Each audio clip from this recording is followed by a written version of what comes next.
ایک دفعہ کا ذکر ہے کہ ایک گاؤں میں ایک نوجوان رہتا تھا۔ اس کو سکے جمع کرنے کا بہت شوق تھا۔ اس کے پاس ایک تھیلی ہوتی تھی۔ وہ اپنے تمام سکے اس تھیلی میں رکھتا تھا۔ وہ اپنی تھیلی کو ہمیشہ اپنے ساتھ رکھتا تھا کہ کوئی اسے چرا نہ لے۔ لیکن ایک دن بدقسمتی سے وہ ایک پل سے گزرا۔ اس کا پاؤں پھسلا اور وہ نیچے دریا میں جا گرا۔ وہ اس دریا سے بڑی مشکل سے نکلا، لیکن بدقسمتی سے اس کی تھیلی اسی میں گم ہو گئی۔ پھر اس نے اعلان کیا کہ جو بھی میری تھیلی ڈھونڈ کر لائے گا اسے میں اس تھیلی میں سے 10 سکے دوں گا۔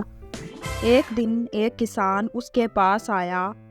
یہ لو تمہاری تھیلی، یہ مجھے مل گئی ہے، اب میرا انعام چاہیے مجھے۔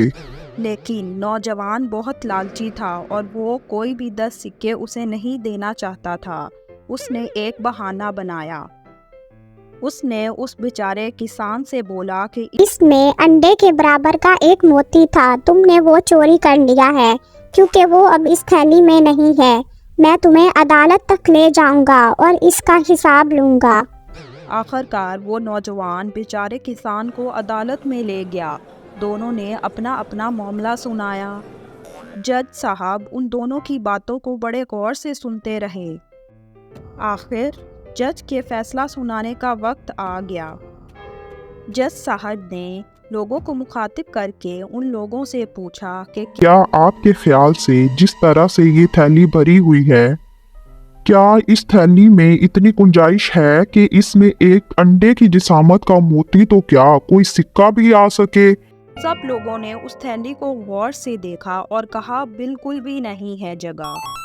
پھر جج صاحب نے اپنا فیصلہ سناتے ہوئے کہا، چونکہ اس تھیلی میں کسی اور چیز کے اضافے کی گنجائش نہیں ہے، اس لیے یہ تھیلی اس نوجوان کی نہیں ہے، کیونکہ اس نوجوان کے الفاظ کے مطابق اس میں ایک انڈے کی جسامت کے برابر موتی کی جگہ ہے، اس لیے یہ تھیلی اس نوجوان کی نہیں ہے، اور قانون کے مطابق یہ تھیلی جس شخص کو ملی ہے اب یہ اسی کی ہوگی۔ اس لالچی نوجوان نے اپنی صفائی میں بہت کچھ کہا مگر کسی نے بھی اس کی ایک نہ سنی۔ تو پیارے بچوں، اس کہانی سے ہمیں یہ سبق ملتا ہے کہ لالچ بری بلا ہے۔ ہیلو فرینڈز، اگر آپ اس طرح کی اور انٹرسٹنگ ویڈیوز دیکھنا چاہتے ہیں تو میرے چینل کو لائک، شیئر اور سبسکرائب ضرور کریں۔ Thank you.